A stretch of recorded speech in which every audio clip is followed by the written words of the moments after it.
Gold trusted gold buyers తాకట్టులో ఉన్న బంగారాన్ని విడిపించి ఈ రోజు ఉన్న మార్కెట్ ధరకే కొనబడును. మరిన్ని వివరాలకు సంప్రదించండి 7710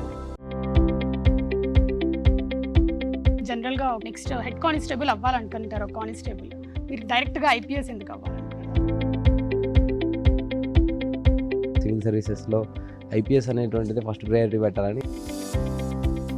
అంటే రిజైన్ చేసేటప్పుడు మీరు ఐపీఎస్ అవ్వాలనుకున్నారా? సో కానిస్టేబుల్గా పనిచేసేటప్పుడు మీరు డిపార్ట్మెంట్లో ఎలాంటి అంశాలు గమనించారు? ఒకరిద్దరే మన మీద కాన్ఫిడెంట్తో ఉంటారు. సివిల్ సర్వీసెస్ ప్రిపరేషన్ చేయాలనుకున్నప్పుడు ఎందుకు కొండకి వెంట్రుకు వేస్తున్నావు, లేదా ఆకాశానికి నిచ్చెన వేస్తున్నావు?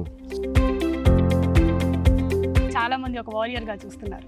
How you feeling like that? In my life I am the warrior. In my life only. So when it comes to country and society at large there are many warriors. ఒక సాధారణ వ్యక్తి పోలీస్ స్టేషన్కి వచ్చి నాకు న్యాయం జరిగిద్ది అని అనుకునే రోజులు వస్తాయంటారా? పోలీస్ కానిస్టేబులరీ జాబ్లో నాకు బాగా నచ్చేది ఏంటంటే మనం ఎప్పుడు ఆఫీస్లో కూర్చొని ఉన్నాం. పోలీస్ కానిస్టేబుల్ వచ్చినప్పుడు ఏంటంటే ఎక్కడ సమస్య ఉంటే అక్కడికి మనం వెళ్ళిపోతాం. So that is the beauty. Actually I like. Charge తీసుకున్న తర్వాత మీకు మీద కూడా పొలిటికల్ ప్రెజర్ వస్తే అప్పుడేం చేస్తారు? పొలిటికల్ ప్రెజర్ అనేటువంటి 2 kinds ఆఫ్ పొలిటికల్ ప్రెజర్స్ ఉంటుంది. సిన్స్ ఐ వర్క్ నేను గ్రాస్ రూట్ లెవెల్లో వర్క్ చేసి ఒక అవమానం ఒక మనిషిని ఉన్నత స్థాయికి చేర్చింది. ఎక్కడ పడ్డారో అక్కడే నిలబడాలన్న ఆయన సంకల్పం నిజమైంది. ఆయన మరెవరో కాదు, యూపీఎస్సీ ర్యాంక్ 350 సాధించిన ఉదయ్ కృష్ణారెడ్డి. ప్రస్తుతం అంతా ఆయనతో ఉన్నాం. ఆయనతో మాట్లాడి మరిన్ని విషయాలు తెలుసుకుందాం. Hello sir. హాయ్ అండి. Congratulations first of all. Thank you. అసలు మీ క్వాలిఫికేషన్ ఏంటి, ఏం చదువుకున్నారు? యా బేసికల్లీ నాది BA అయిపోయింది. BA English literature, history, political science. So 3 subjects తోటి నేను BA చేశాను. సో ఇంటర్మీడియట్లో నాకు vocational education, medical lab technician అనేటువంటి ఒక కోర్స్ అనమాట. సో యూ కెన్ నా ఎడ్యుకేషన్ క్వాలిఫికేషన్ BA MLT అని చెప్పొచ్చు. Then after I acquired all India rank 780 last year. ఇంకా 10 IRMS Indian railway management service. So that is ఒక కానిస్టేబుల్గా ఒక ఐపీఎస్ అయ్యారు మీరు. అసలు జర్నీ ఎలా స్టార్ట్ అయ్యింది? ఐపీఎస్ అవ్వాలని మీరు ఎందుకు అనుకున్నారు అసలు? So basically civil services orientation అనేటువంటిది ఉండేదండి నాకు. బేసికలీ ఇంటర్మీడియట్ తర్వాత నేను సివిల్ సర్వీసెస్ ప్రిపరేషన్ అనేటువంటిది చేయాలి. సో సివిల్స్లో IAS అవ్వాలనేటువంటిది ఆకాంక్ష అనేటువంటిది ఉండేది. కానీ ఇది తర్వాత డిగ్రీ జాయిన్ అయిన తర్వాత సో మా నాన్నగారు మధ్యలో చనిపోవటం. సో చనిపోయిన తర్వాత డిగ్రీ సెకండ్ ఇయర్లోనే పోలీస్ కానిస్టేబుల్ నోటిఫికేషన్ రావటం అనేటువంటిది జరిగింది. సో ఆ టైంలో నేను పోలీస్ కానిస్టేబుల్గా అప్లై చేసి పోలీస్ కానిస్టేబుల్ జాబ్లో జాయిన్ అవ్వటం జరిగింది. తర్వాత డిగ్రీ కంప్లీషన్ అయిన తర్వాత ట్రైనింగ్కి వెళ్ళటం, పోలీస్ డిపార్ట్మెంట్లో జాయిన్ అయ్యేటువంటి జరిగాయి. కానీ కొన్ని డిపార్ట్మెంట్లు కొన్ని అనివార్యమైనటువంటి ఒక అన్హెల్దీ వర్క్ ఎన్వైర్న్మెంట్ ఉండటంతో నేను ఆ జాబ్ని రిజైన్ చేయడం అనేటువంటి జరిగింది. జనరల్గా ఒక దాంట్లో నెక్స్ట్ హెడ్ కానిస్టేబుల్ అవ్వాలనుకుంటారు. కానిస్టేబుల్ మీరు డైరెక్ట్గా ఐపీఎస్ ఎందుకు అవ్వాలనుకున్నారు? అట్లనే ఏం లేదండి. ఫస్ట్ నుంచి నాకు ఎన్సీసీ అండ్ నాకు మా స్కూల్లో ఎన్సీసీ A సర్టిఫికేట్లో నేను ఉన్నాను. తర్వాత ఎన్సీసీ కాలేజీలో ఎన్సీసీ B సర్టిఫికేట్లో ఉన్నాను. అంటే యూనిఫామ్ పట్ల మక్కువ ఆ విధంగా ఉంది. ఈ కంట్రీకి సర్వ్ చేయాలి అండ్ ఏదైనా వార్ కండిషన్లో వర్క్ చేయాలి, ఇటువంటివి కూడా ఉండేది. సో ఆ యూనిఫామ్ పట్ల ఉన్నటువంటి మక్కువ ఏదైతుందో అది drove me to the compulsion of getting in to police constabulary. And family conditions కూడా అలాగే నన్ను పుష్ చేశాయి. అయితే పోలీస్ ఆఫీసర్ అవ్వాలనుకున్నా కానీ ఐపీఎస్ ఇటువంటి టాప్ సర్వీసెస్లో ఎంటర్ అవ్వాలనుకున్నా. బట్ అన్ఫార్చునేట్ ఫ్యామిలీ కండిషన్స్ వల్ల కానిస్టేబుల్కి జాయిన్ అవ్వడం జరిగింది.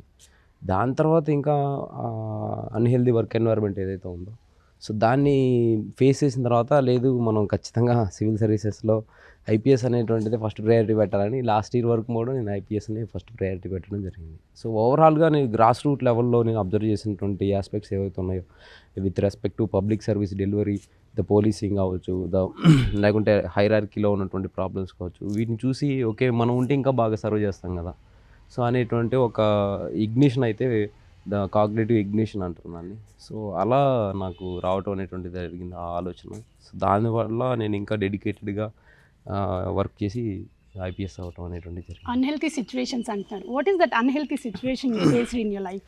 యా సో ఎస్పెషల్లీ సో లైఫ్లో చాలా అన్హెల్తీ సిచ్యువేషన్స్ వస్తాయండి. సో మెనీ పీపుల్ మన లైఫ్లో ఏంటంటే ఒకరిద్దరే మన మీద కాన్ఫిడెంట్తో ఉంటారు, పాజిటివ్ అప్రోచ్తో ఉంటారు. So rest of the 98% of the individuals are skeptical అనమాట. హోప్లెస్గా ఉంటారు. అయ్యా సాధించేయ పెట్టేయా అనేటువంటి నన్ను అన్నారు చాలామంది. విత్ రెస్పెక్ట్ టు లైఫ్ అనేది చూస్తే సివిల్ సర్వీసెస్ ప్రిపరేషన్ చేయాలనుకున్నప్పుడు ఎందుకు కొండకి వెంట్రుకు వేస్తున్నావు, లేదా ఆకాశానికి నిచ్చెన వేస్తున్నావు. సో అది మామూలుగా నన్ను ఒక ఒక వ్యక్తి అయితే మనం పుడతానే పేరు చివర ఐఏఎస్ అని పెట్టుకొని అంత లక్ ఉంటే తప్పించి మనం సివిల్ సర్వీసెస్లో సాధించలేము అనేటువంటిది కూడా వ్యాఖ్యానం చేయడం జరిగింది. అదొక unhealthy life style life aspect అయితే. ఇంకోటి ఏంటంటే డిపార్ట్మెంటల్ ఆస్పెక్ట్స్. డిపార్ట్మెంట్లో ఏంటంటే గ్రాస్ రూట్ లెవెల్లో ఉన్నటువంటి స్టాఫ్ ఏదైతే ఉంటారో, సో వాళ్ళు అంతకుముందు 2012కి ముందు వరకు కూడా సో వాళ్ళ క్వాలిఫికేషన్ ఏంటంటే 10th 8th అంతవరకే ఉండేది. బట్ మా 2013th బ్యాచ్ అప్పటి నుంచి ఏంటంటే many graduates are talented individuals are coming into police department. అయితే ఎవరైతే సబ్ ఇన్స్పెక్టర్ లెవెల్ ఆఫీసర్స్ ఎవరైతే ఉన్నారో వాళ్ళు అంతకు ముందు ఉన్నటువంటి ట్రెండ్ని ఫాలో అవుతూ ఉండేటువంటి వాళ్ళు. అంటే అప్పుడు 7th 8th 10th ఉన్నటువంటి కానిస్టేబుల్స్ ఎవరైతే ఉంటారో, సో వాళ్ళని ఎలా వర్క్ ప్రెజర్ పెట్టినా, ఎలాంటి అన్హెల్దీ ఎన్వైర్న్మెంట్లో వేసినా వాళ్ళకి ఇంకొక ఆపర్చునిటీ లేదు. సో లేదు కాబట్టి వాళ్ళు పడి కంటిన్యూ అయ్యేటువంటి వాళ్ళు. సిమిలర్గా మీరు 2012 నుంచి వచ్చినటువంటి టాలెంట్ పూల్ ఏదైతే ఉందో పోలీస్ కానిస్టేబుల్స్లో గ్రాస్ రూట్ లెవెల్లో, మా బ్యాచ్లో నేను I was the youngest police constable. So BA graduate, నాతో పాటు MA గ్రాడ్యుయేట్స్ ఉన్నారు, PhD గ్రాడ్యుయేట్స్ ఉన్నారు, బీటెక్ ఉన్నారు, MTech ఉన్నారు. ఈ టాలెంట్ని అందరినీ పోలీసింగ్ అడ్వాన్స్మెంట్ కోసం, లేకుంటే పబ్లిక్ సర్వీస్ డెలివరీ దాన్ని క్వాలిటీ ఇంప్రూవ్ చేయడం కోసం, గ్రీవెన్స్ రెడ్రెసల్ వాటి కోసం ఉపయోగించకుండా so old policing mind set తోటే అరవటము, ప్రెజరైజ్ చేయటము, అన్నెసెసరీగా దుర్భాషలాడటము ఇటువంటివి ఉండేవి. So I was in that kind of work environment. So ఆ ఎన్వైర్న్మెంట్లో ఉన్నప్పుడు నేను సివిల్ సర్వీస్ ప్రిపరేషన్ నా ఖాళీ టైంలో కంటిన్యూ చేస్తూ ఉండేది. అయితే ఏమైందంటే మా పీర్ గ్రూప్ ఎవరైతే ఉంటారో కొలీగ్స్ కావచ్చు వాళ్ళు, so few people are so jealous and they are giving wrong inputs to immediate superiors. And immediate superiors also they are having, వాళ్ళకి అంతకు ముందు ఉన్నటువంటి మైండ్ సెట్ ఏంటంటే వీళ్ళేదో చాడీలు ఇటువంటివి చెప్పినప్పుడు ఆ ఉన్నటువంటి ఇమీడియట్ సుపీరియర్ సబ్ ఇన్స్పెక్టర్ కావచ్చు, ఇన్స్పెక్టర్ కావచ్చు, వాళ్ళకి ఏంటంటే ఆ mind set old mind set ఉంది. సో న్యూ మైండ్ సెట్కి వాళ్ళు అడాప్ట్ అవ్వలేదు. సో అదే తీసుకొని అదే ఒపీనియన్స్ని క్యారీ ఫార్వర్డ్ చేసి మనల్ని టార్గెట్ చేసి ఇండివిజువల్గా సో చదవకుండా, లేకుంటే డ్యూటీస్ అనేటువంటివి మనకు ఆఫ్స్ ఉంటాయి కొన్నిసార్లు, ఆఫ్స్ అనేటువంటి మనం యూటిలైజ్ చేసుకోకుండా చేయటము, తర్వాత కావాలనే మనకి ఎగ్జామ్ ఉన్న రోజే డ్యూటీస్ వేయటము, అదేవిధంగా మన ఆత్మస్థైర్యం ఏదైతే దెబ్బతింటుందో సో దెబ్బతినే విధంగా మాట్లాడటము. సో 10 మంది ముందు మనల్ని కొన్ని క్వశ్చన్స్ అడిగి అంటే మనం చెప్పలేకపోతే మనల్ని హ్యూమిలియేట్ చేయాలనే ఉద్దేశంతో అట్లా ఒక 3 to 4 ఇన్సిడెంట్స్ జరిగాయి.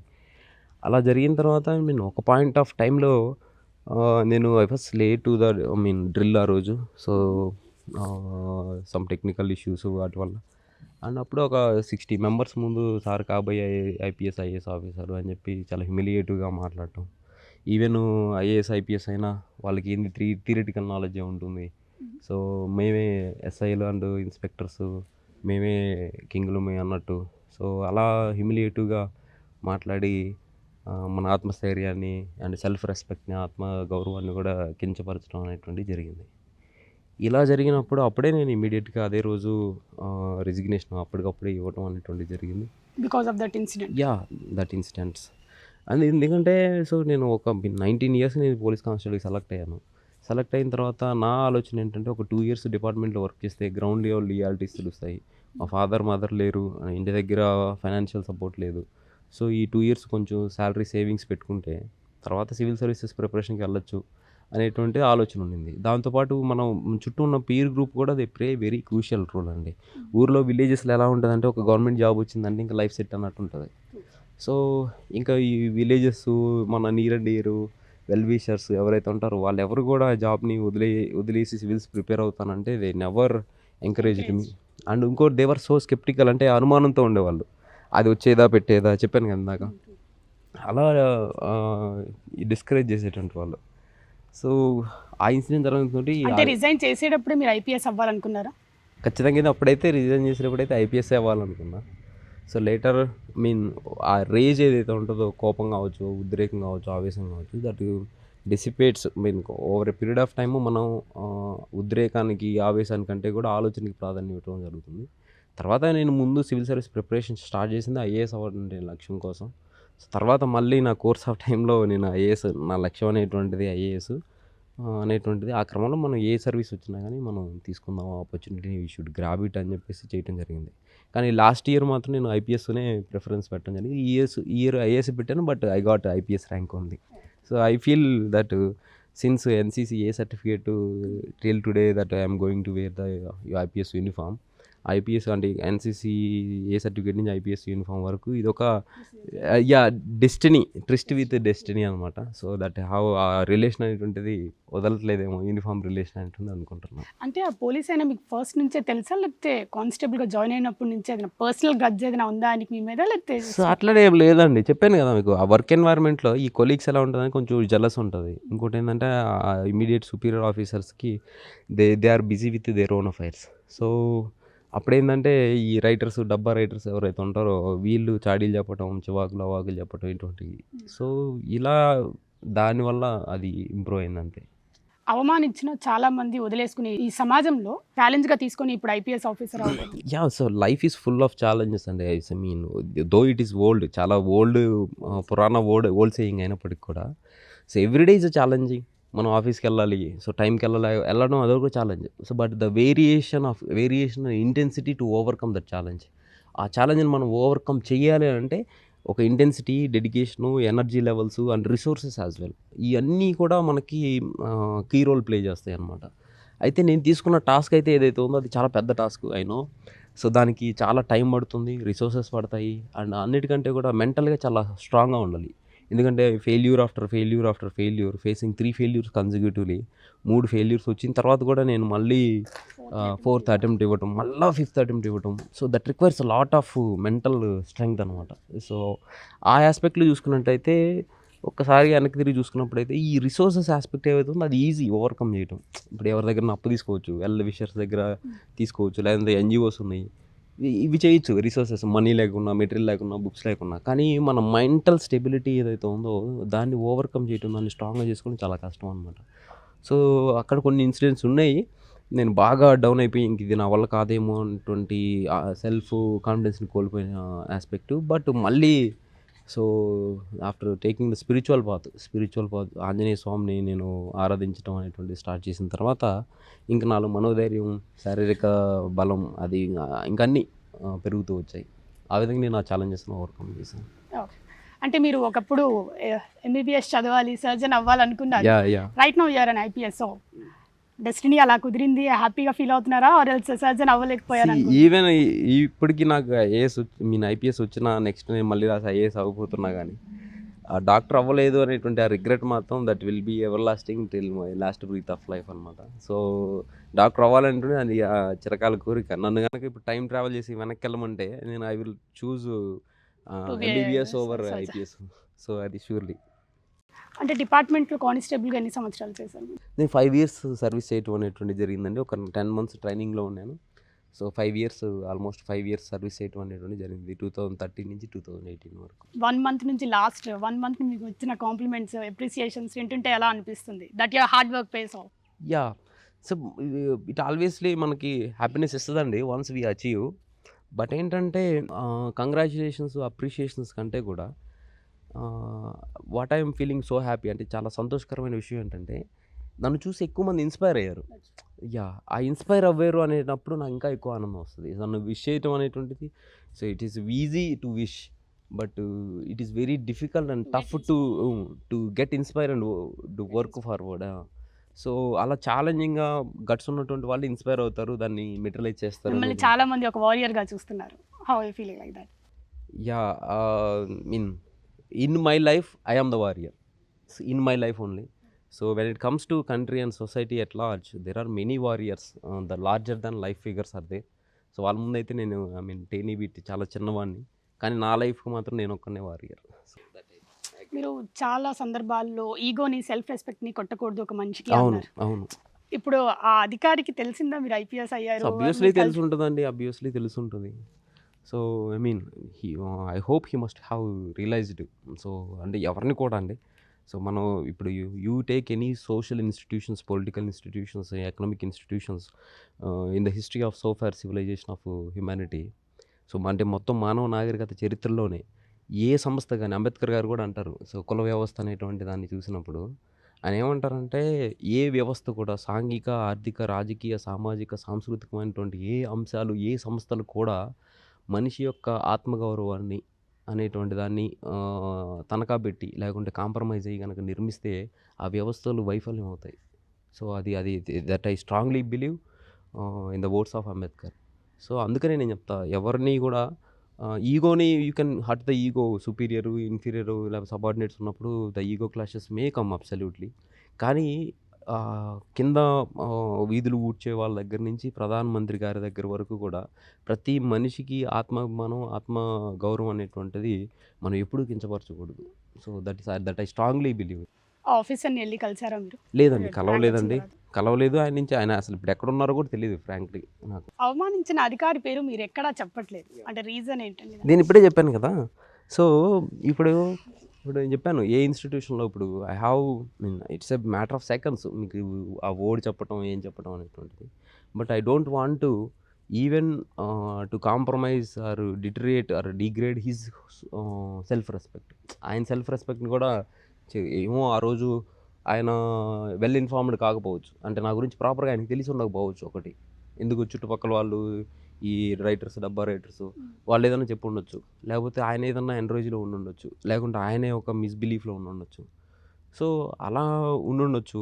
సో, దానికోసం ఇప్పుడు ఆ వ్యవస్థలో జరిగినటువంటి ఇన్‌స్టిట్యూషనల్ అండ్ పర్సనల్ మిస్టేక్స్ ఏవైతే ఉన్నాయో దానికోసంగా ఆయన ఆత్మగౌరవాన్ని కించపరిచే విధంగా సో, ఆబ్వియస్‌లీ ఆయన నేమ్ రివీల్ చేస్తే చుట్టూ ఉన్న సొసైటీలో he will be feeling shame. So, అటువంటిది I don't want that actually. Okay. 2023లో 750 ర్యాంక్ వచ్చింది. అవును. అది కాకుండా 780. 780 ర్యాంక్ వచ్చింది. అది కాకుండా మళ్ళీ ఇంకో అటెంప్ట్ చేసి 350 ర్యాంక్ తెచ్చుకున్నారు. లైక్ ఫస్ట్ అటెంప్ట్ ఎందుకు తీసుకోలేదు మీరు? ఎందుకు రిస్క్ చేసి సెకండ్ అటెంప్ట్ తీసుకున్నారు? అంటే మనకి దెర్ ఈస్ ఎ ప్రొవిజన్ అండి. సో, ఆ 780 ర్యాంక్‌కి నాకు ఇండియన్ రైల్వే మేనేజ్మెంట్ సర్వీస్ వచ్చింది. Indian railway management service it's almost like managing the railway district అనుకోండి. So, railway districts there are 68 divisions in India. ఇండియాలో 68 రైల్వే డివిజన్స్ ఉన్నాయి. సో, వాటిని మనం ఆపరేట్ చేయాల్సి ఉంటుంది. ఎక్కడైతే డిస్ట్రిక్ట్స్ ఆపరేట్ చేస్తాం, అక్కడైతే డివిజన్స్‌లో ఆపరేట్ చేస్తాం. సో, దాన్ని నేను తీసుకున్నాను. బట్ ఆ సర్వీస్ నుంచి ఈఓఎల్ తీసుకున్నా, ఎక్స్ట్రార్డినరీ లీవ్ తీసుకొని మళ్ళీ సివిల్ సర్వీసెస్‌లో ఆల్ ఇండియా సర్వీసెస్ సాధించాలి. అక్కడ ఏమైతదంటే మనం ప్రజలకి పరోక్షంగా సర్వీస్ చేస్తాం. దేశానికి కూడా పరోక్షంగా సర్వీస్ చేస్తాం. ఇప్పుడు మీరు యూజ్ చేసే రైల్వేస్ కావచ్చు, రైల్వే ఫెసిలిటీస్ కావచ్చు, మీరు గానీ, కంట్రీ గానీ ఎవరు యూజ్ చేసినా అది ఎవరు రన్ చేస్తున్నారని మీకు తెలీదు ప్రాబబ్లీ. జస్ట్ ట్రైన్ ఎక్కుతాం, దిగుతాం అంతే. దాని వెనకున్న బ్యాక్‌గ్రౌండ్‌లో ఉన్నటువంటి వాళ్ళకి తెలీదు. ఇంకొకటేంటంటే డైరెక్ట్‌గా ప్రజలతో ఇంటర్ఫేస్ అనేటువంటిది ఉండదు అక్కడ. తక్కువ ఉంటుంది. అక్కడ ఎక్కువ ఏముంటది ఈ మెషిన్స్, ట్రైన్స్ వీటితో ఉంటాయి. ఆడిట్స్ వీటితో ఉంటాయి. కానీ నాకు ఇమ్మెన్స్ ప్లెజర్ ఇచ్చేటువంటిది ఏంటంటే సో, నేను పోలీస్ కానిస్టేబుల్‌గా చేసినప్పుడు the beauty of police constabulary job అంటే ఆ పోలీస్ కానిస్టేబులరీ జాబ్‌లో నాకు బాగా నచ్చేదేంటంటే మనం ఎప్పుడూ ఆఫీస్‌లో కూర్చొని ఉండం. మిగతా ఏదన్నా జూనియర్ అసిస్టెంట్ ఇట్లా వస్తే ఆఫీస్‌లో కూర్చొని ఉంటాం. కానీ పోలీస్ కానిస్టేబుల్ వచ్చినప్పుడు ఏందంటే ఎక్కడ సమస్య ఉంటే అక్కడికి మనం వెళ్ళిపోతాం. So, that is the beauty. Actually I like that service module అనమాట.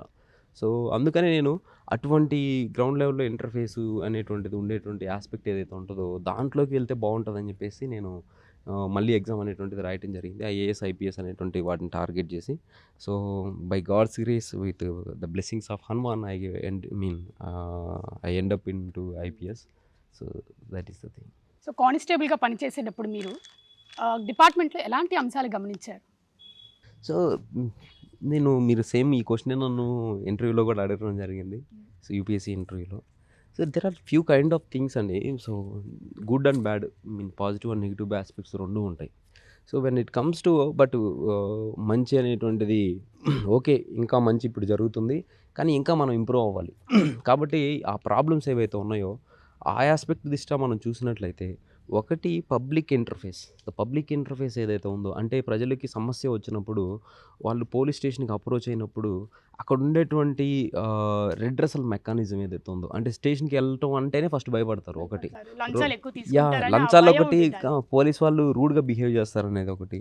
అండ్ సమస్యని సరిగ్గా వినరు అనేటువంటిది. సో, ఇటువంటి బిహేవియరల్ ఇనర్షియా అంటారు నేను దాన్ని. సో, అంటే పోలీస్ స్టేషన్‌కి వెళ్ళాలంటేనే ఫస్ట్ భయపడతారు. వెళ్ళినా వాళ్ళు సమస్య చెప్పుకోలేరు. చెప్పినా మీరు సర్వీస్ చేయండి అని చెప్పి డిమాండింగ్‌గా అడగలేరు. సో ఆ ఇంటర్ఫేస్ ఏదైతే ఉందో అది చాలా ప్రాబ్లమాటిక్గా ఉంది. సో దాన్ని I want improve that interface. అంటే ప్రజలు, పోలీసులు ఇంటర్ఫేస్ అయ్యి వాళ్ళ సమస్యలను పరిష్కరించే విధానం ఒకటి. రెండోది ఏంటంటే ఇన్స్టిట్యూషనల్ ఆస్పెక్ట్‌లో కరప్షన్ అండి. సో కరప్షన్ పోలీసు వాళ్ళు అంటేనే కరప్షన్, కరప్షన్ అంటే పోలీసు వాళ్ళు అనే విధంగా ఒక మిస్‌నోమర్ అనేటువంటిది ప్రజల్లోకి వెళ్ళిపోయింది. సో పోలీస్ డిపార్ట్మెంట్‌లో 5-10% మంది చేసేదానివల్ల మిగతా 90% మందికి చెడ్డ పేరు వస్తదనమాట.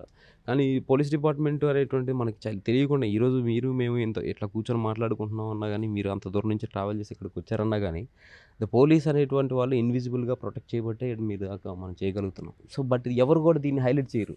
పోలీస్ తీసుకునేటువంటి అగ్రీవ్డ్ ఇండివిడ్యువల్ ఎవరైతే బాధ్యత దగ్గర తీసుకున్నటువంటి లంచం ఏదో దాన్ని చేస్తారు. సో దాన్ని కూడా నేను I want to address. Interface ఒకటి, ఈ కరప్షన్ ఒకటి. రెండోది ఏంటంటే పోలీస్ డిపార్ట్మెంట్‌లో వనరుల కొరత ఉంది. సో స్టాఫ్ కావచ్చు, రిసోర్సెస్ కావచ్చు, వెహికల్స్ కావచ్చు, ఇవన్నీ కొరత ఉన్నాయన్నమాట. సో వాటిని కూడా మనం టెక్నాలజికల్ ఎయిడ్ తోటి ఇన్నోవేటివ్‌గా మనం గనక ప్రాబ్లమ్ సాల్వింగ్ అప్రోచ్ కనుక వెళ్ళినట్టయితే సో పోలీసింగ్‌లో కూడా సిబ్బందిని ఎక్కువ స్ట్రెస్ చేయకుండా ఎక్కువ అవుట్‌పుట్‌ని తీసుకోవచ్చు. సో ఈ 3 ఆస్పెక్ట్స్‌లో నేను I want to work upon actually. And దీన్ని మూడిటిని అడ్రెస్ చేయటం వల్ల ఏమైతదంటే గుడ్ గవర్నెన్స్ ఇంప్రూవ్ అవుతది. సో ఆ గుడ్ గవర్నెన్స్ కోసం I want to work it on. British కాలం నుంచి ఆర్డర్లీ వ్యవస్థ ఎక్కువ ఉండిద్ది. మనం పై వాళ్ళు ఏ ఆర్డర్ ఇస్తే అదే చేయాలని. ఇలాంటిది ఏదైనా మారాలని అనుకుంటున్నారా మీరు? సో ఆర్డర్లీ వ్యవస్థను ఎప్పుడో సుప్రీంకోర్టు జడ్జిమెంట్ తోటి ఆపేయడం అనేటువంటిది జరిగింది. బట్ ఇన్ 2012 అండ్ 2011 అండ్ 12లో. అయితే ఇప్పటికి కొన్ని చోట్ల ఆర్డర్లీ వ్యవస్థ అనేటువంటిది ఉంది. That is very unfortunate. అయితే అక్కడ ఏంటంటే ఈ ఆర్డర్లీ వ్యవస్థ అనేటువంటిది స్పార్సింగ్‌లీ మేము 100కి ఒకరిద్దరు అనేటువంటిది ఉంటుంది. సో వ్యవస్థ అనేటువంటిది as the system progress forward. So ఈ చేంజెస్ అనేటువంటివి ఆటోమేటిక్‌గా they will be upheld. And రీసెంట్‌గా మనం చూసాము ప్రకాష్ సింగ్ జడ్జిమెంట్ సుప్రీంకోర్టు జడ్జిమెంట్‌లో కూడా they gave the directives to the police department. And ఆ డైరెక్టివ్స్‌ని అన్ని స్టేట్స్ గ్రాడ్యువల్‌గా ఇంప్లిమెంట్ చేస్తున్నాయి. సో అది వచ్చినప్పుడు ఇటువంటి ఆర్డర్లీ వ్యవస్థ, ఈ colonial legacy, the British legacy ఏదైతే ఉందో అవన్నీ పోతాయి గ్రాడ్యువల్లీ. ఒక సాధారణ వ్యక్తి పోలీస్ స్టేషన్‌కి వచ్చి నాకు న్యాయం జరిగిద్ది అని అనుకునే రోజులు వస్తాయంటారా? ఖచ్చితంగా వస్తాయండి. ఇప్పటికీ ఉంది. బట్ ఏంటంటే పబ్లిక్‌లో ఇప్పుడు I do know many good IPS officers and superiors. Every superior police institution as such is a very good institution. అయితే దాంట్లో ఏంటంటే పబ్లిక్ పర్సెప్షన్ ఇంకా చేంజ్ అవ్వలేదు. సో పబ్లిక్ వెళ్ళి మీరెందుకు చేయరు, ఈ సమస్యకి పరిష్కారం ఎందుకు చేయరు, మీరు ఏం చేయరు అనేటువంటి దాన్ని నేనేమైనా అంటే స్ట్రాంగ్ సివిల్ సొసైటీ అంట. Strong civil society. యాక్చువల్‌గా అన్ని గవర్నమెంట్ ఇన్‌స్టిట్యూషన్స్ అన్నిటిని స్ట్రాంగ్ సివిల్ సొసైటీ డిమాండ్ చేసి సర్వీసెస్‌ని తీసుకోవాలి. ఆ స్ట్రాంగ్ సివిల్ సొసైటీ లేదు అంటున్నాను నేను. సో పబ్లిక్‌లో ఆ అవేర్‌నెస్ ఎప్పుడైతే ఇంక్రీజ్ అవుతదో అండ్ స్ట్రాంగ్ సివిల్ సొసైటీ ఎప్పుడైతే బిల్డ్ అవుతదో అప్పుడు obviously they will be demanding. Even today ఇప్పటికీ కూడా ఈ thanks to the smart phone revolution. So దానివల్ల పోలీసోళ్ళు ఏ పని చేస్తున్నా, కరప్షన్ చేస్తున్నా కానీ మనం వెంటనే మీడియాకి రిపోర్ట్ చేయగలగటం జరుగుతుంది. So that shows that strong civil society is building actually. So అలా జరిగినప్పుడు గ్రాడ్యువల్‌గా ఈ పోలీస్ వ్యవస్థని డిమాండ్ చేసి న్యాయం చేపించుకునే రోజు ఖచ్చితంగా వస్తుంది. ఒక పోలీస్ ఆఫీసర్‌కి ఎలాంటి టైంలో సాటిస్ఫాక్షన్ ఎక్కువ వచ్చింది లైక్? బాధితుడి కళ్ళలో ఆనందం చూసినప్పుడు సాటిస్ఫాక్షన్ వస్తుందండి. నేను గ్రౌండ్ లెవెల్‌లో వర్క్ చేశాను కానిస్టేబుల్‌గా. ఎప్పుడైతే బాధితుడు తనకి న్యాయం జరిగిందని చెప్పేసి ఫీల్ అవుతాడు. అండ్ నేను కోర్ట్‌లో కూడా వర్క్ చేశాను, కోర్ట్ కానిస్టేబుల్‌గా. సో నేను కోర్ట్ కానిస్టేబుల్ చూసినప్పుడు బాధితుడికి తక్షణంగా వాళ్ళకి తగిన న్యాయం జరిగిందన్నప్పుడు వాళ్ళొచ్చి కాళ్ళకి దండం పెడుతుంటారు, చేతులు ఇట్లా దండం పెడుతుంటారు. వాళ్ళ కళ్ళల్లో ఆనందం చూసినప్పుడు ఇమ్మెన్స్ సాటిస్ఫాక్షన్. డాక్టర్‌గా ఉన్నప్పుడైతే పేషెంట్ బతికి సర్వైవ్ అయినప్పుడు హ్యాపీనెస్ ఉంటదో అటువంటి హ్యాపీనెస్ నాకు దీంట్లో కనిపించింది. ఒక మంచి పోలీస్ ఆఫీసర్ టార్చ్ పెట్టి వెతికినా దొరకదు అంటున్న వాడికి మీకు సమాధానం ఏమిస్తారు? ఎందుకు లేరండి. So your torch is narrow I think. So your torch has to be widen. ఎందుకంటే మీరు గ్రౌండ్ లెవెల్‌లో కానిస్టేబుల్స్‌ని చూడండి. నా కానిస్టేబుల్ మిత్రులు ఎండనక, వాననక, పండక్కి, ఈ పబ్బాలకి ఇంటి దగ్గర ఉండకుండా దే ఆర్ సాక్రిఫైయింగ్ లాట్. ఎంతో త్యాగం చేస్తారు. అండ్ ఒకళ్ళిద్దరు అంటే ఇంకొక ఇన్స్టిట్యూషన్ అండి. ద డెఫినేషన్ ఆఫ్ గుడ్ అంటే మంచి అనేటువంటి నిర్వచనం ఏదైతే ఉందో that is separated individual change అవుతుంటుంది. సో నా ఉద్దేశంలో మంచి పోలీస్ ఆఫీసర్ అంటే ఏంటి, అప్రైట్‌గా ఉండాలి, పొలిటికల్ ప్రెజర్స్‌కి లొంగకూడదు, లేకుంటే చట్టం ప్రకారం న్యాయం చేయాలి, బాధితులకి వెంటనే స్పందించాలి, స్పీడీ రియాక్షన్. యాక్చువల్లీ నేను పోలీస్ కానిస్టేబుల్‌గా ఉన్నప్పుడు కూడా ఏదన్నా నేను 100 డైల్ నెంబర్కి ఇన్ఛార్జ్‌గా ఉన్నానంటే నాకు కాల్ వచ్చిన వితిన్ సెకండ్స్ 20 సెకండ్స్‌లో రియాక్ట్ అయ్యి వెళ్ళిపోతాను. సో అలా ఉండటం నాకు మంచి పోలీస్ ఆఫీసర్. ఇంకొక పొలిటీషియన్స్ లేకపోతే ఇంకొకళ్ళ యాంటీ సోషల్ ఎలిమెంట్స్ ఎవరైనా ఉన్నారనుకోండి, వాళ్ళ డెఫినేషన్ వేరు ఉంటుంది, పొలిటీషియన్స్ డెఫినేషన్ వేరు ఉంటుంది.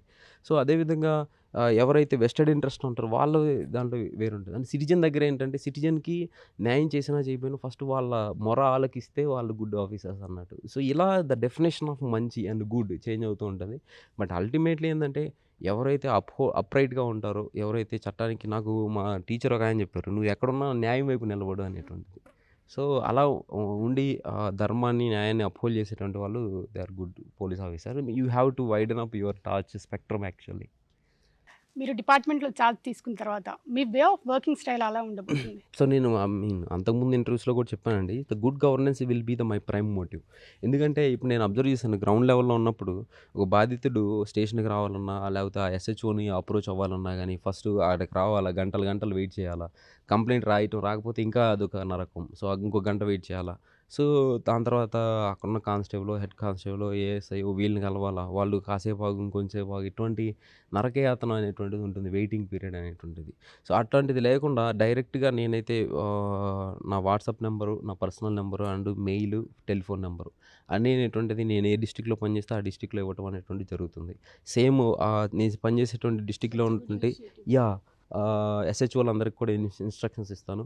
ఎవరు కూడా వచ్చి మీకోసం గంటలు గంటలు వెయిట్ చేయాల్సిన అవసరం ఉండకూడదు. వాళ్ళు ఏదో ఒక మీన్‌లో వాళ్ళు ప్రాబ్లమ్‌ని చెప్పుకోవాలి. చెప్పుకున్న తర్వాత చెప్పుకున్న బాధితుడు ఏందంటే సగం ఫస్ట్ వాళ్ళ సమస్యని వింటేనే సమస్య తీరిపోయినట్టుగా భావిస్తారు. సో అలా డైరెక్ట్‌గా యాక్సెస్ అనేటువంటిది ఇచ్చేస్తానండి. సో అలా గుడ్ గవర్నెన్స్ మీద ఎక్కువ ఫోకస్ ఉంటుంది. సో మీకు ఎలాంటి బ్యాక్‌గ్రౌండ్ లేదు. ఫైనాన్షియల్‌గా లోగా ఉన్నారు. అసలు మీ ప్రిపరేషన్ ఎలా నడిచింది? ప్రిపరేషన్ ఆస్పెక్ట్‌కి వచ్చినట్లయితే ఫస్ట్ మీరు చెప్పింది కరెక్టే. The financial resources important. బ్యాక్‌గ్రౌండ్ ఇంపార్టెంటు. సో మా జనరేషన్‌లో నేనే ఫస్ట్ డిగ్రీ గ్రాడ్యుయేట్‌ని. సో ఫస్ట్ గ్రాడ్యుయేట్‌ని. సో మనకు అవగాహన లేదు. మా నాన్నగారు లారీ డ్రైవరు. మూడో తరగతి ఏమో చదివారు. సో అయితే నేను మా కాలేజీలో ఉండటం వల్ల, మా కాలేజీలో జాయిన్ అవ్వటం వల్ల అక్కడ ప్రిపరేషను, ఎగ్జామ్ ప్యాటర్న్, స్ట్రాటజీస్ వీటన్నిటిని తెలుసుకొని ప్రిపరేషన్ అనేటువంటిది సీనియర్స్‌ని, తర్వాత ఆల్రెడీ సెలెక్ట్ అయినటువంటి ఆఫీసర్స్‌ని అప్రోచ్ అయ్యి, యూట్యూబ్, తర్వాత ఇంటర్నెట్ వీటన్నిటిని చూసి, పీవైక్యూస్‌ని చూసి నేను నా ప్రిపరేషన్‌ని స్ట్రీమ్‌లైన్ చేసుకోవడం జరిగింది. ఆ విధంగా ప్రిపరేషన్‌ని ముందుకు తీసుకెళ్ళాను. ఒకవేళ మీరు ఛార్జ్ తీసుకున్న తర్వాత మీకు మీద కూడా పొలిటికల్ ప్రెషర్ వస్తే అప్పుడేం చేస్తారు? అబ్వియస్లీ పొలిటికల్ ప్రెషర్ అనేటువంటిది ఉంటుందండి. ఒకవేళ అనేది కాదు, ఖచ్చితంగా ఉంటుంది. పొలిటికల్ ప్రెషర్ అనేటువంటి 2 కైండ్స్ ఆఫ్ పొలిటికల్ ప్రెషర్స్ ఉంటుంది. సిన్స్ నేను గ్రాస్ రూట్ లెవెల్‌లో వర్క్ చేశాను కాబట్టి నాకు తెలుసది. ఒకటి హెల్తీ పొలిటికల్ ప్రెషర్, రెండోది unhealthy political pressure. Healthy political pressure ఎందుకంటే that is also very important in this democratic system. ఎందుకనంటే భారతదేశం ఇండియా అనేటువంటిది democratic representative system of political administrative వ్యవస్థలో ఉందన్నమాట.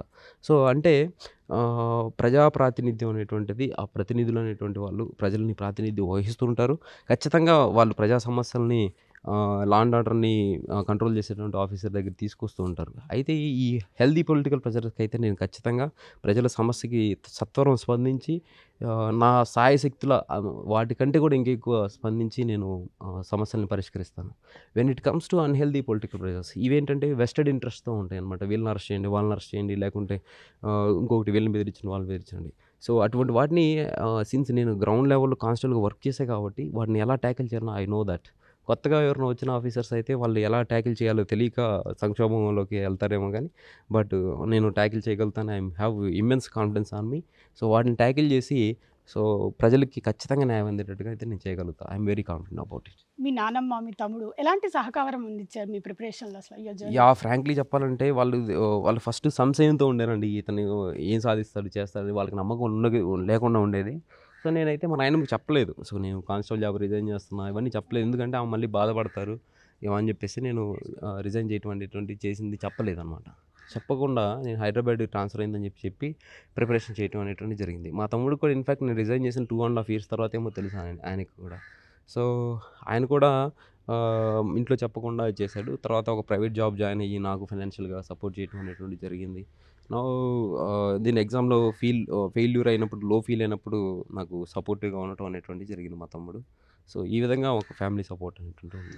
అసలు మీకు బోర్డ్‌లో అడిగిన కొన్ని క్వెషన్స్ మా వ్యూవర్స్‌కి షేర్ చేయగలరా? అసలుకి మీరు అడిగేది నాకు క్వశ్చన్ పోలీసింగ్ అంటే మీరు ఏం అబ్జర్వ్ చేశారు ఆ క్వశ్చన్ తర్వాత అసలు కంట్రీకి పోలీసింగ్ అనేటువంటిది లా అండ్ ఆర్డర్ అనేటువంటిది ఎందుకు ఇంపార్టెంట్ అని అడిగారు. సో నేను చెప్పాను సోషల్ ఇన్స్టిట్యూషన్స్ సొసైటీ అనేటువంటిది బేసిక్గా ఫంక్షన్ అవ్వాలి అండ్ ఇట్స్ ఫుల్లెస్ట్ పొటెన్షియల్ సామర్థ్యం మేరకు దాని యొక్క ప్రతిఫలాలు ఒక సమాజం తీసుకురావాలి అని అంటే దానికి గుడ్ లా అండ్ ఆర్డర్ అనేది చాలా important. You take it from the సివిలైజేషన్లో గ్రీక్ రోమన్ సివిలైజేషన్ దగ్గర తీసుకోండి. అక్కడి నుంచి ఈరోజు వచ్చినటువంటి ఈరోజు భారతదేశం కానించి కొత్తగా ఏర్పడినటువంటి సౌత్ సూడాన్ కంట్రీ వరకు కూడా law and order is a very basic element అనమాట. సో అది చెప్పాను. తర్వాత వస్తే మన ఏపీ బైఫర్కేషన్ దానికి సంబంధించిన ఇంపాక్ట్ అడిగారు. దాని తర్వాత మనకి ఏవైతే ఆంధ్ర కల్చర్ గురించి అడిగారు. పప్పుతోటి చేసే ఒక 10 రకాల డిషెస్ గురించి చెప్పమన్నారు.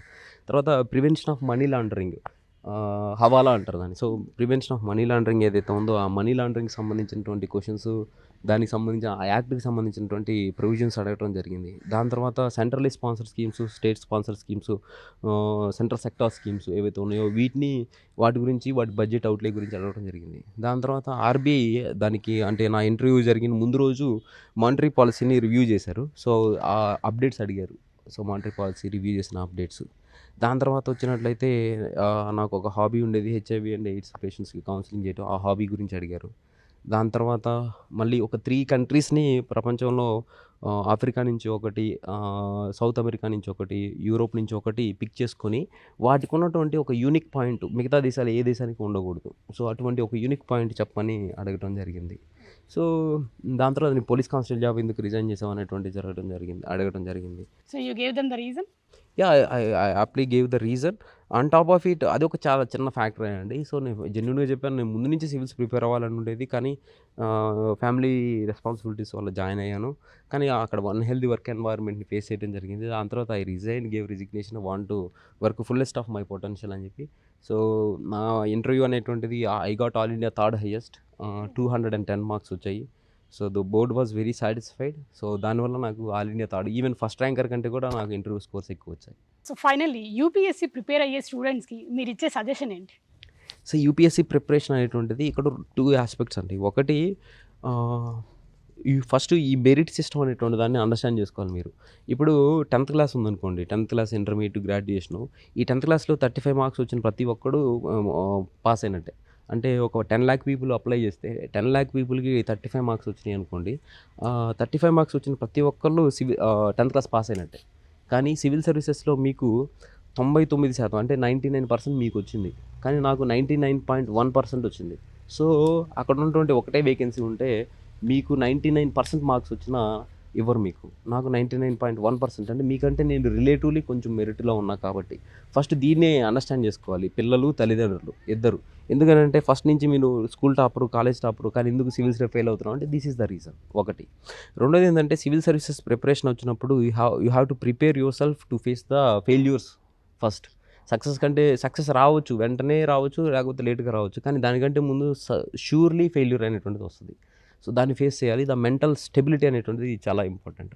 తర్వాత ఏదైతే 20 to 30 ఏజ్ ఏదైతే ఉందో ఆ 20 to 30 ఏజ్ అయితే ఆ టైంలో మన కెరియర్ని సీరియస్గా తీసుకొని బిల్డ్ చేసే టైం అనమాట. ఈ బీఎడ్ జర్నలిస్ట్ కావచ్చు, లేకపోతే సైంటిస్ట్ కావచ్చు, ఎన్వైర్మెంటల్ కావచ్చు, లేకపోతే పొలిటీషియన్ కావచ్చు, ఎవరైనా. సో ఆ టైంలో మన కెరియర్ని బిల్డ్ చేసుకోవాలి. అట్ ద సేమ్ టైం మనకి డిస్ట్రాక్షన్స్ ఎక్కువ ఉంటాయి. బీట్ మొబైల్ కావచ్చు, పీర్ గ్రూప్ కావచ్చు, మన సెల్ఫ్ కాన్ఫిడెన్స్ డౌన్ చేసేటువంటి ఇన్సిడెంట్స్ కావచ్చు, రిసోర్సెస్ లేకపోవడం కావచ్చు, లేకపోతే గేమ్స్ కావచ్చు, ఆన్లైన్ బెట్టింగు. సో ఇటువంటి ఎన్నో వ్యసనాలు ఉంటాయి మనకి, డిస్ట్రాక్షన్స్. సో ఆ డిస్ట్రాక్షన్స్కి వాటికి లోన్ కాకూడదు. మనల్ని ఎవరైనా ఇన్సల్ట్ చేశారు, సో దాన్ని మనం కుంగిపోకూడదు, స్పోర్టివ్గా తీసుకోవాలి. మార్క్స్ తక్కువ వచ్చాయి, మార్క్స్ ఎక్కువ తెచ్చుకోవడం కోసం ప్రయత్నం చేయాలి. స్కిల్స్ లేవు, స్కిల్స్ ఎక్కువ తెచ్చుకోవడం ప్రయత్నం చేయాలి. సో ఇలా ఏవైతే ఉంటే వీటన్నిటికీ దూరంగా ఉండాలి. దానికి ఒక మార్గం ఏంటంటే స్పిరిచువాలిటీ, ఐ సజెస్ట్. దాని తర్వాత వచ్చినట్లయితే మనకి కొన్ని సెల్ఫ్ డౌట్స్ ఉంటాయి. సెల్ఫ్ డౌట్స్ అంటే ఏంటి? నేను తెలుగు మీడియము, నేను ఇంగ్లీష్ మీడియము, నేను గవర్నమెంట్ స్కూల్, నేను ప్రైవేట్ స్కూల్ కాదు, సో నేను రూరల్ ఏరియా, నేను అర్బన్ ఏరియా, లేకపోతే నా speaking language articulation skills, spoken English మంచిగా లేవు, ఇటువంటి ఎన్నో ఇన్సెక్యూరిటీస్ ఉన్నాయి. హ్యాండ్ రైటింగ్ బాగుంది బాగాలేదు, ఇలా కొన్ని సెల్ఫ్ డౌట్స్ ఉంటాయి. అంటే మీ ఎడ్యుకేషన్ అంతా తెలుగు మీడియంలోనే నడిచింది. అంటే మీరు ఏదైనా ఇష్యూస్ ఫేస్ చేశారా? చేశాను. సో ఇలా ఏవైతే ఉంటాయో ఈ డిస్ట్రాక్షన్స్ పక్కన పెట్టాలి, ఈ సెల్ఫ్ డౌట్స్ని మనం ఓవర్కమ్ చేయాలి. ఎలా హార్డ్ వర్క్ చేయాలి, స్కిల్స్ లేకపోతే స్కిల్స్ నేర్చుకోవాలి, హ్యాండ్ రైటింగ్ లేకపోతే హ్యాండ్ రైటింగ్ నేర్చుకోవాలి. ఇలా ఓవర్కమ్ చేస్తూ డిసిప్లైన్డ్గా డెడికేషన్గా వర్క్ చేస్తే నాట్ ఓన్లీ సివిల్ సర్వీసెస్, మీరు ఏ రంగంలో ఉన్నా రాణిస్తారు. So when it comes to second question, Telugu medium నుంచి వచ్చారు కాబట్టి ఏమన్నా డిఫికల్టీస్ ఫేస్ చేశారా అంటే, ఎస్ అబ్వియస్లీ ఐ ఫేస్డ్. నేను సివిల్ సర్వీస్ ప్రిపరేషన్ స్టార్ట్ చేయాలనుకున్నప్పుడు నాకు సివిలైజేషన్ అనే మీనింగ్ అనేటువంటి తెలియక కష్టపడ్డా, వెలాసిటీ అనేటువంటి తెలియదు, ఇటువంటి బేసిక్ వొకాబులరీ ఏవైతే ఉన్నాయో అవన్నీ తెలియకుండా ఉండేది. కానీ నేను తర్వాత సివిల్స్ ప్రిపేర్ అవ్వాలనేటువంటి దృఢ నిశ్చయంతో ఉన్నప్పుడు I started reading learning English from the very basic, first class English దగ్గర నుంచి నేర్చుకోవడం, A for apple, B for bat దగ్గర నుంచి నేర్చుకోవడం స్టార్ట్ చేశాను. సో దాన్ని చేసి ఈవెన్ ఈ నా ఇంటర్వ్యూ బోర్డులో లాస్ట్ ఇయర్ అండ్ ఈ year your English is very good, నీ ఆర్టికులేషన్ స్కిల్స్ చాలా బాగున్నాయి, కీప్ ఇట్ అప్ అని చెప్పేసి చెప్పడం అనేటువంటి జరిగింది. అంటే మనకి ఏమీ తెలియని ఒక గ్రామీణ నేపథ్యం నుంచి వచ్చి ఇంగ్లీష్ అనేటువంటి తెలియకపోయినా కానీ ఇంగ్లీష్ నేర్చుకొని యూపీఎస్సీ ఇంటర్వ్యూ అంటే 5 సీనియర్ బ్యూరోక్రాట్స్ ఉంటారు, అందరూ రిటైర్డ్ ఐఏఎస్ ఐపీఎస్ ఆఫీసర్సే ఉంటారు. సో 5 ఇంప్రెస్ చేయడం అనేటువంటిది ద బిగ్గెస్ట్ అచీవ్మెంట్. అండ్ ఆ తెలుగు మీడియం బ్యారియర్ నేను ఓవర్కమ్ చేశాను చెప్పడానికి I'm feeling very proud actually. By the way, congratulations once again. Waiting to see you on screen. Yeah, thank you very much. Thank you. Signing off, Fatha Mohammed, RTV. For latest updates on India-Pakistan tensions, download RTV Live app.